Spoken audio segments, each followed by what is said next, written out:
Some people say they want peace, but when things finally feel calm, they get uneasy. No conflict, no tension, no emotional drama. And instead of relief, you feel restless. You start overthinking, looking for problems, waiting for something to go wrong. Calm feels empty, almost suspicious. You trust intensity faster than stability. You feel more familiar with emotional noise than emotional quiet. If peaceful moments make you uncomfortable instead of safe, there's nothing wrong with you, but there is a pattern behind it. Let's slow it down and understand why. You might even sabotage calm without noticing. When things are going smoothly, you pick a difficult conversation. You revisit an old issue. You test the connection. You create emotional movement where there was emotional stillness. Not because you want chaos, but because calm feels unfamiliar.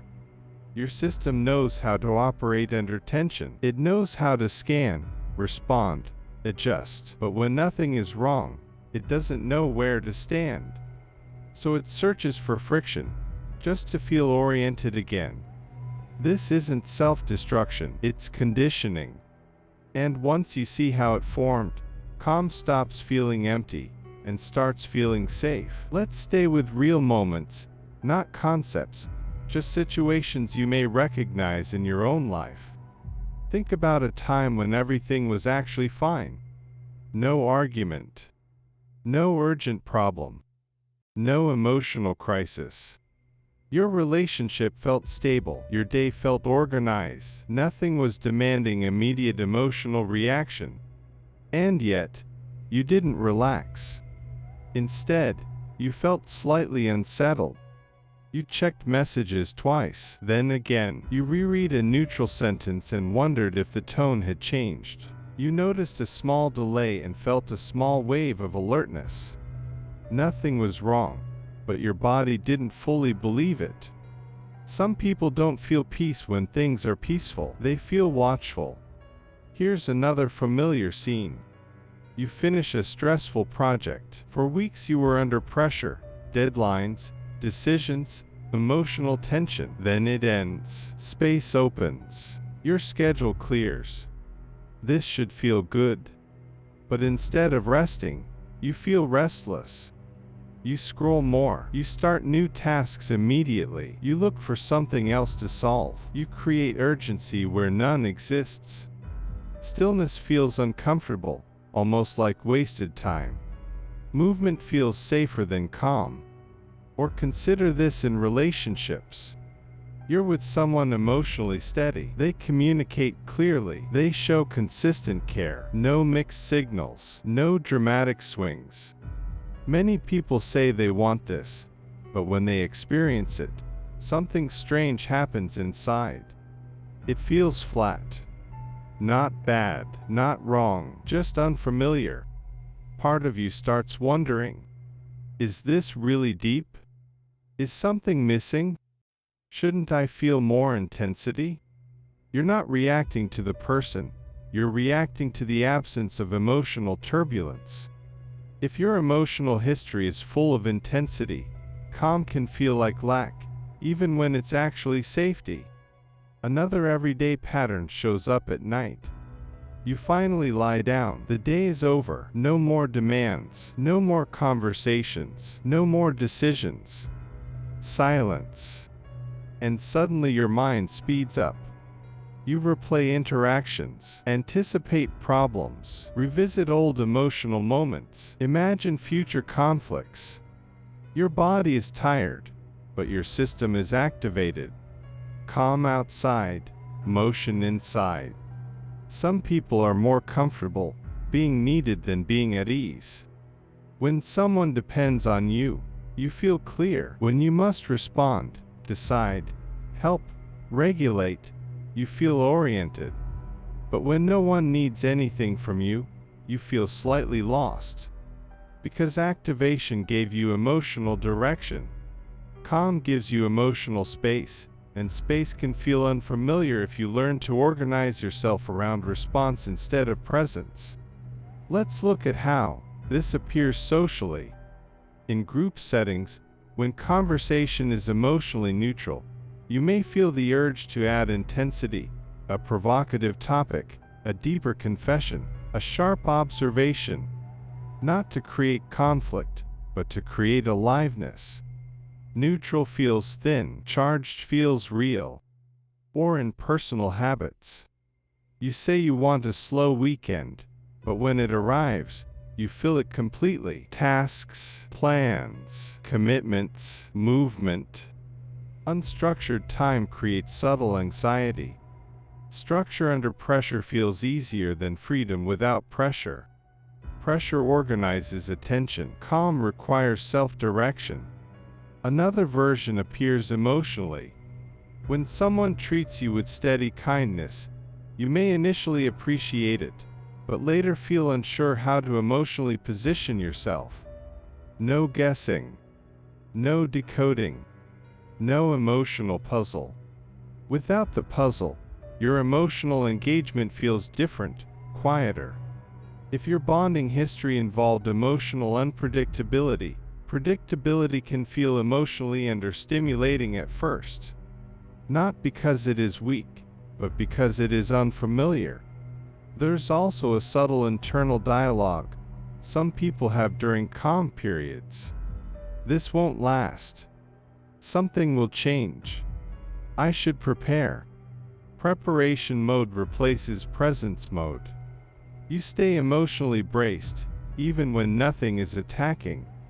Bracing feels safer than relaxing. Relaxing feels exposed.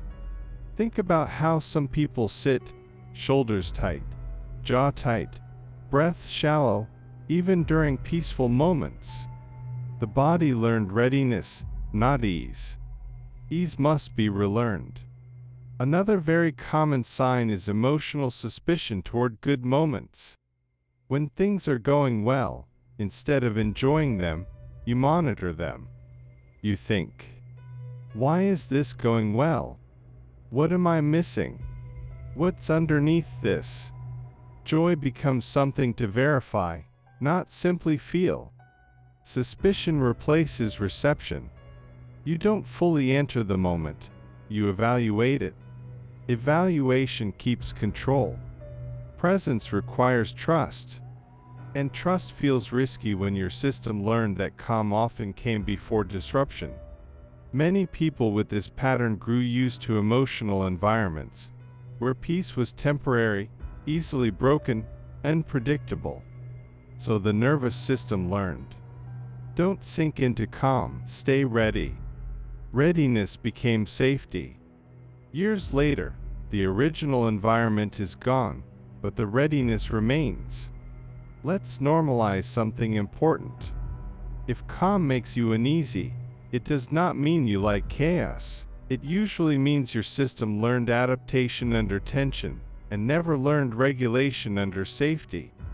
You are not drawn to stress, you are trained in it. Training can change. But first, recognition must become clear and non-judging. You are not creating problems. You are seeking familiar emotional ground. Familiar is not always healthy, but it is always understandable. In the next part, we'll begin naming the emotional and nervous system mechanisms behind this, and why calm can feel unsafe even when it is exactly what you need. Let's now begin to understand what is happening under the surface, not in abstract theory, but in emotional mechanics. When calm feels unsafe, it is rarely about calm itself. It is about what your system learned to associate with emotional quiet. Your nervous system is not built only from logic. It is built from repetition, from emotional environments, from patterns of activation and response. If your early emotional world, or your long relational history, was shaped by unpredictability, tension, or emotional inconsistency, your internal system learned something very specific. Activation equals orientation. Calm equals uncertainty. This may sound strange at first, but let's translate it into lived experience. Under tension, your system knows What to do? Scan, interpret, adjust, respond. There is a task, there is direction, there is movement. Tension gives your attention a job, but calm removes the job. And when the job disappears, the system that learned to organize around vigilance feels temporarily unanchored. This is not psychological weakness, it is adaptive conditioning. Let's make this very concrete. Imagine two environments. In one environment, emotions are steady, caregivers are predictable, conflicts are repaired, tone is stable, emotional reactions are proportionate. In that environment, calm becomes familiar, and therefore safe. In the other environment, emotional tone shifts quickly, warmth is inconsistent, reactions are unpredictable, tension appears without warning, resolution is unclear. In that environment, calm becomes fragile, and therefore suspicious.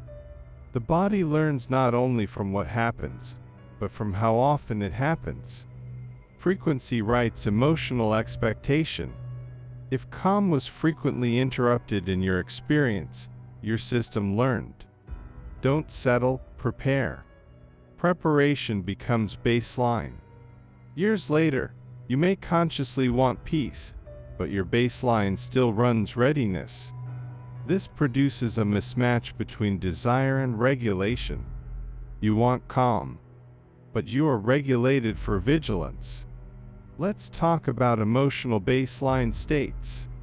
Every nervous system develops a default operating zone, a level of activation that feels normal, not necessarily good, but familiar.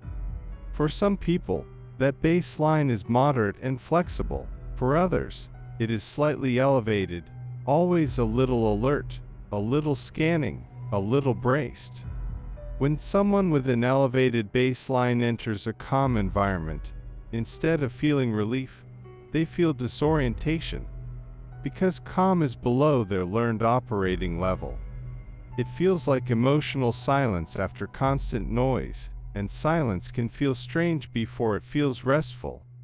Think of someone who has lived near traffic for years. When they finally sleep in total quiet, they wake more often, not less.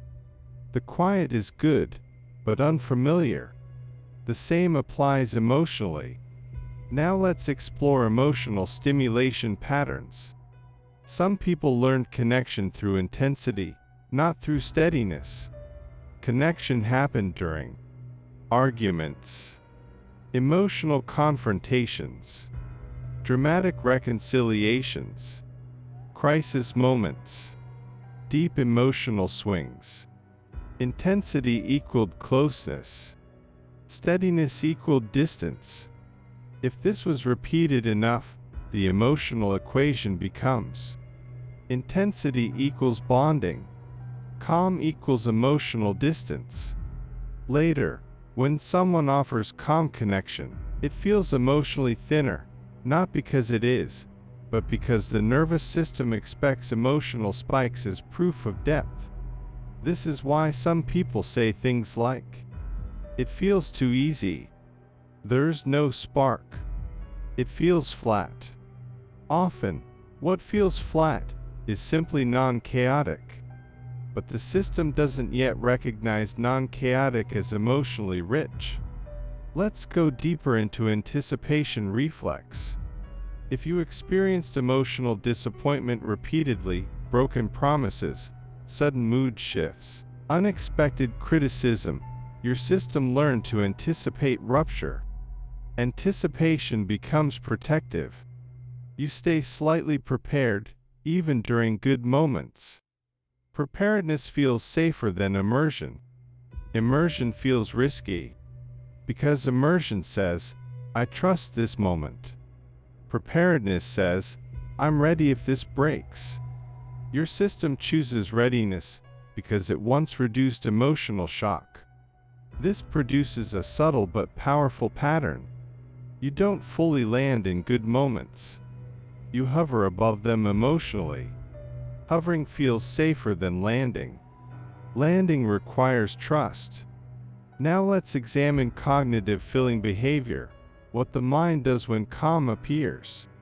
When external stimulation drops, the mind often increases internal stimulation, especially in systems trained in vigilance. You start scanning memory, forecasting risk, revisiting unresolved conversations, simulating future problems. This is not pessimism, it is activation continuity. Your system tries to maintain the activation level it knows how to regulate. It generates thought movement to replace emotional movement. Stillness outside, activity inside. Another layer is identity attachment to responsiveness. Some people unconsciously build identity around being needed, solving, managing, responding. They are the stabilizer, the helper, the regulator, the problem solver. When calm appears, their identity function pauses. No one needs regulation. Nothing needs solving. No emotional fires to manage. Without that role, they feel temporarily undefined. Not useless, but unanchored. Because identity was built around emotional response, not emotional presence. Presence is quieter than response, and quiet identities take time to grow. Let's also look at control perception. Tension gives a sense of control through engagement. You are doing something, adjusting something, monitoring something. Calm removes active control tasks. You are not managing, you are experiencing. For people who equate control with safety, this feels exposed. Control through activity feels safer than safety through trust. Trust is emotionally harder than effort. Effort feels earned, trust feels surrendered. And surrender feels dangerous when unpredictability shaped your learning history. Now let's normalize something essential. Nothing in this pattern means you prefer chaos. It means you were trained in activation and must now learn regulation. Training leaves traces, but traces are not destiny. Systems recalibrate through repeated safe exposure to calm, not forced calm, but supported calm. Gradual landing, not sudden stillness. In the next block, we will explore where this conditioning forms most often, relationally, developmentally, and emotionally, so you can see your own pattern not as a flaw, but as a story that can evolve. Patterns like this don't appear randomly. They are built, quietly, gradually, through repeated emotional experiences. Not always through trauma. Not always through dramatic events. Often through emotional atmosphere. Atmosphere teaches more than isolated moments. Let's walk through the most common formation paths, not to blame the past, but to understand the adaptation. One of the strongest roots of calm discomfort is growing up in emotionally unpredictable environments. Not necessarily violent, not necessarily chaotic, just inconsistent. Some days were warm. Some days were tense. Some reactions were gentle. Some reactions were sharp. The child never knew exactly which emotional version of the environment they would meet. So the nervous system learned scanning. Scanning is a survival intelligence. It watches tone, micro-expressions, voice shifts, timing, silence, energy. The child becomes emotionally perceptive, not as a talent, but as a necessity. Perception keeps connection stable, but scanning requires activation. You cannot scan while deeply relaxed. So relaxation never becomes the baseline, alertness does. Years later, the person is safe, but still scanning, because the scanning system matured and stayed online. Another formation path comes from environments where calm was temporary, easily broken. Imagine a household where peaceful moments were often followed by sudden tension, arguments, criticism, emotional withdrawal, disappointment. The nervous system learns a dangerous association. Calm precedes disruption. This creates anticipatory vigilance. Instead of relaxing into calm, the system watches it. Not enjoying, monitoring. Like someone who learned that silence often came before bad news. Silence stops feeling restful, it starts feeling suspicious. Let's explore emotional parentification, a powerful but often invisible contributor. Some children grow up emotionally responsible, not by assignment, but by necessity. They become mood stabilizers, peacekeepers, emotional interpreters. They learn to sense tension early and respond early. When emotional calm appears, they don't relax, they stay ready. Because their role is not to rest, their role is to regulate. Regulators don't fully stand down. Their system stays partially mobilized, even during peaceful moments. Later in life, when no one needs regulating, they feel a strange emotional emptiness, not because calm is bad, but because their emotional role is idle. Idle feels unfamiliar. Responsibility felt familiar. Let's talk about conflict-linked bonding. In some emotional histories, connection happens most strongly during emotional peaks, not during emotional steadiness. Big conversations. Emotional confrontations. Intense reconciliations. Crying and repairing. Breaking and reconnecting. Emotional amplitude equals emotional closeness. Steady connection, without spikes, feels less emotionally vivid. So calm feels like distance, even when it is actually safety. The person unconsciously equates intensity with intimacy. Without intensity, they feel relationally unsure. This creates a hidden emotional bias. They don't seek drama, but they recognize it faster as connection. Now consider environments where emotional expression was suppressed, but tension still existed. No shouting, no chaos, but emotional pressure lived underneath. Unspoken disappointment, unresolved resentment, cold politeness, tight silence. In these environments, calm is not relaxed, it is compressed. So the nervous system learns. Calm does not mean safe, calm means contained tension. Later, when encountering true calm, the body still expects hidden pressure. Because that was the template. Templates guide perception until new templates are built. Another formation path comes from performance-based approval systems.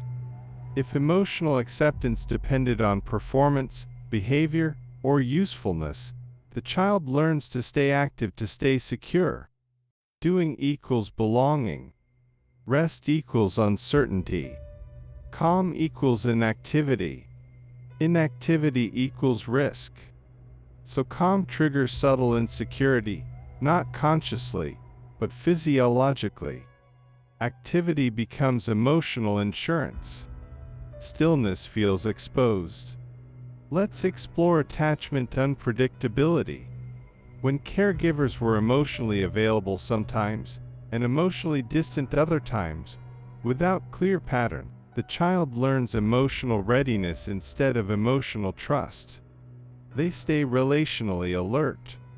Alert attachment systems struggle with calm because calm requires trust continuity. Trust continuity was not reliably present, so readiness replaces trust. Readiness becomes safer than relaxation. Now let's examine micro-rupture environments. Not big emotional breaks, but many small ones. Small dismissals. Small invalidations. Small emotional misses. Small moments of being unheard. One or two is normal. Repeated dozens of times, it shapes emotional posture. The child learns. Don't relax emotionally, stay slightly guarded. Guarded becomes baseline. Guarded systems don't land easily in calm. They hover. Hovering feels safer than settling. Let's talk about high responsibility childhood roles. Some children become the responsible one, the helper, the organizer, the one who holds things together. Responsibility produces activation. Activation produces orientation. Orientation produces identity. When calm appears, no problems, no responsibilities, identity feels temporarily undefined. They are not stressed, but they are disoriented, because their sense of self was built around response, not presence. Presence requires a different identity muscle. That muscle develops later. Now consider repeated disappointment conditioning. If emotional expectations were often followed by letdowns, the system learns expectation control. It lowers emotional immersion, even in good moments. Better to stay slightly braced than fully open. Bracing reduces emotional shock, but it also reduces emotional enjoyment. Protection always reduces both pain and pleasure, at first. Another subtle formation path is emotional overstimulation exposure. If emotional environments were loud, intense, reactive, or highly charged, the nervous system calibrates to high stimulus. High stimulus becomes normal. Low stimulus becomes understimulating. Understimulation feels like something is missing, even when nothing is wrong. It's not preference, it's calibration. Calibration can change, but slowly, through repeated safe calm exposure. Let's say this clearly and gently. If calm feels unsafe, your system is not broken, it is trained. Training once protected you. Now it may be overprotecting you. Overprotection is still protection, just outdated. And outdated protection can be updated, not by force, but by new repeated emotional experiences. In the next block, we move into how to retrain your system, not by forcing stillness, but by building calm tolerance gradually and safely. Now we move into change, but not force change. Not just relax. Not stop overthinking. Not learn to be calm. Because your system is not resisting calm out of stubbornness, it is protecting you with old learning. So the work is not forcing calm, it is building calm tolerance. Tolerance comes before comfort. Let's begin with a simple truth. You cannot feel safe and calm if your body does not recognize calm as safe. Recognition happens through exposure, but the exposure must be gradual and regulated. Not long silent retreats. Not dramatic lifestyle shifts. Small, repeatable moments. We start with detection, not change. Step 1 is learning to notice the moment calm turns into discomfort. Not after anxiety rises, at the first signal. It usually appears as restlessness, urge to check something, urge to create activity, mental scanning, micro tension in the chest, subtle impatience, sudden thought noise. Instead of reacting immediately, you label it internally. This is calm discomfort activation. Labeling changes your position. Without labeling, you are inside the state. With labeling, you are observing the state. Observation creates emotional space. Emotional space reduces reflex behavior. Now comes the second skill, micro-staying. When calm discomfort appears, your reflex is to leave the calm through activity, thought, stimulation, or contact. Micro-staying means remaining in the calm for slightly longer than your reflex prefers. Not minutes, seconds, 10 seconds, 20 seconds. One slow breath cycle. That is enough to begin retraining. Your nervous system learns through duration, not intention. Let's make this concrete. You finish a task and feel the urge to grab your phone immediately. Instead, pause for one breath. Just one. Look around, feel your body, notice the stillness. Then you may pick up the phone, but after awareness. Awareness inserts choice. Choice retrains patterns. Another powerful tool is body-first regulation. Calm discomfort is physiological before it is cognitive. So regulate the body before you negotiate with thoughts. 3 slow exhales, longer than inhales, signal safety to the nervous system. Shoulders soften. Jaw loosens. Breath lengthens. These are not relaxation techniques, they are safety signals. Safety signals allow calm to feel less foreign. Let's talk about stimulation substitution, a transitional bridge. If full calm feels too empty, don't jump to silence, step down gradually. Instead of high stimulation, zero stimulation. Use high, medium, low. Examples: music, soft instrumental. Scrolling, slow reading. Busy conversation, quiet walk. Task switching, single task focus. Gradual descent feels safer than sudden quiet. Your system accepts slopes better than cliffs. Now let's introduce predictable calm windows. Unstructured calm often triggers discomfort. Structured calm is easier. Set a short daily calm window, same time, same place, same duration.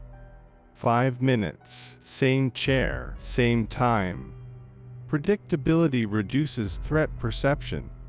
Unpredictable calm feels exposed. Predictable calm feels contained. Containment creates safety. Another retraining principle is anchored calm. Calm is easier when paired with gentle sensory anchors. Warm tea. Soft light. A blanket. A steady sound. A slow walk. Anchors tell the body, calm is supported, not empty.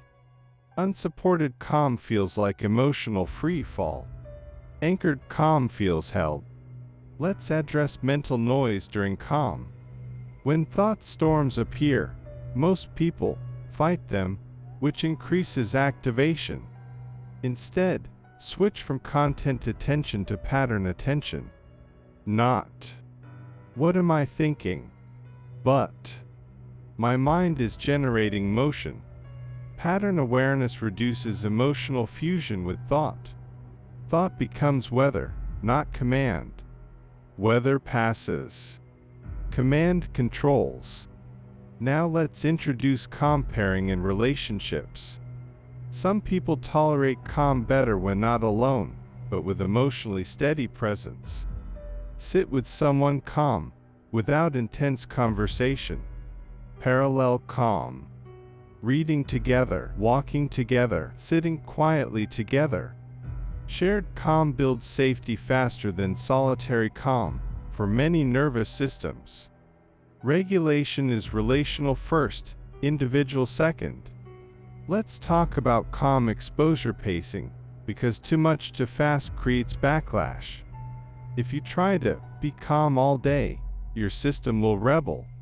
Instead, dose calm. Small exposures, many repetitions. Frequency builds familiarity. Familiarity builds safety. Safety builds comfort.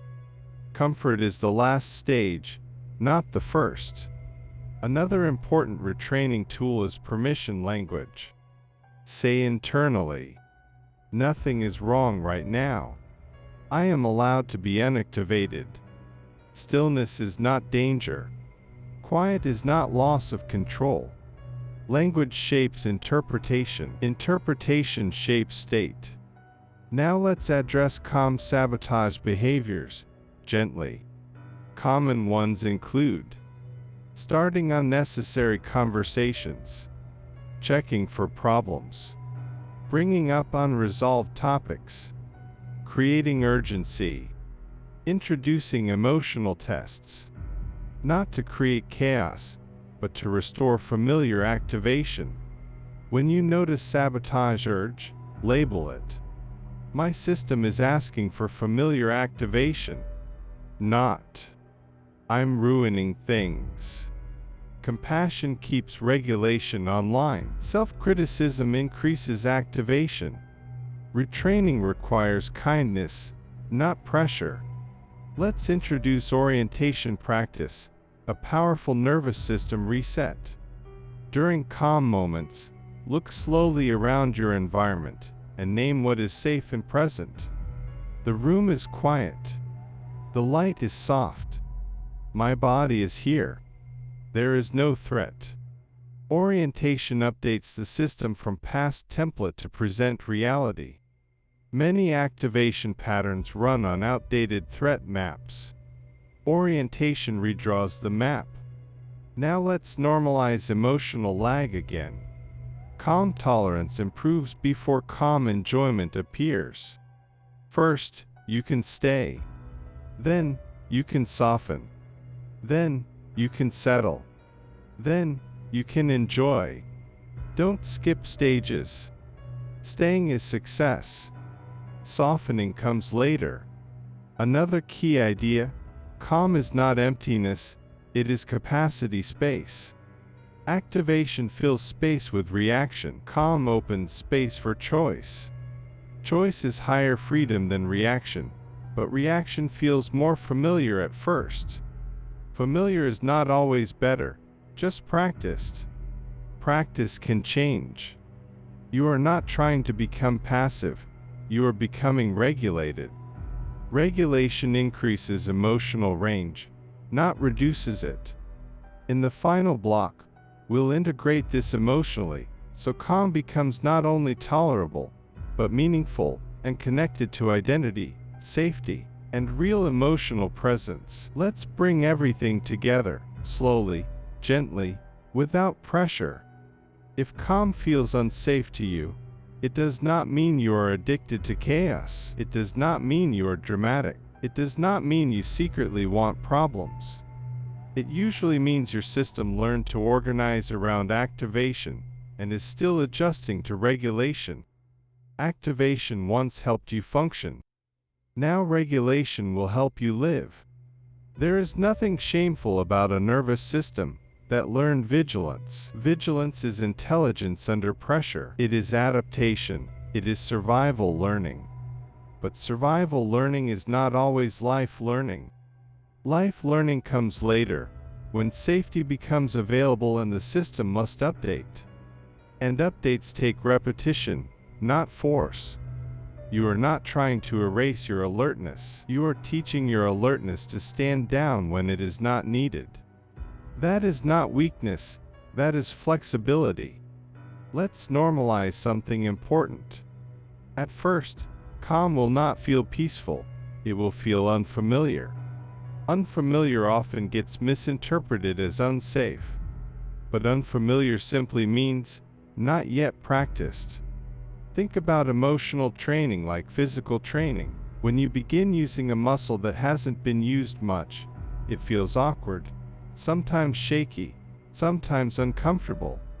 That does not mean the movement is wrong. It means the muscle is waking up. Calm capacity is an emotional muscle. It grows through brief stays, gentle repetition, supported exposure, not through self-command. You don't order your nervous system into trust. You show it safety, repeatedly, until trust grows on its own. Another integration truth. Calm is not the absence of emotion, it is the absence of threat. Emotion still exists inside calm, but it is not urgent emotion, not defensive emotion, not survival emotion. It is present emotion. Present emotion is quieter, but deeper. Many people confuse emotional intensity with emotional depth. Intensity is loud. Depth is steady. Intensity spikes connection. Depth sustains connection. As your system recalibrates, you begin to feel something new, a quieter kind of emotional aliveness. Not the rush, not the spike, not the drama, but the grounded sense of being here, without bracing. At first, this can feel almost too simple, too plain, too still. Stay with it anyway. Because underneath that simplicity is nervous system safety, and nervous system safety is the foundation of secure attachment, clear thinking, and authentic intimacy. Let's also release a fear some people carry. If I stop being activated, I'll become passive. No. Regulated people are not passive, they are precise. They respond instead of react. They choose instead of surge. They engage instead of brace. Activation is fast energy. Regulation is directed energy. Directed energy builds better relationships, better decisions, better emotional boundaries. Another important integration point. Calm is where self-contact becomes possible. When activation is high, attention points outward, scanning, adjusting, preparing. When calm increases, attention can turn inward, sensing, feeling, knowing. Many people who avoid calm are not avoiding silence, they are avoiding self-contact. Because self-contact brings feelings long postponed. If this is true for you, go slowly, and go kindly. Calm is not a trapdoor, it is a doorway. You don't fall through it, you walk into it. And you can walk at your own pace. Let's talk about relational calm, because this matters for your channel themes. When calm begins to feel safer, your relationship choices change. You stop mistaking volatility for chemistry. You stop mistaking unpredictability for depth. You stop mistaking emotional swings for passion.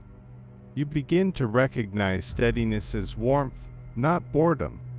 That recognition changes attachment patterns quietly but powerfully.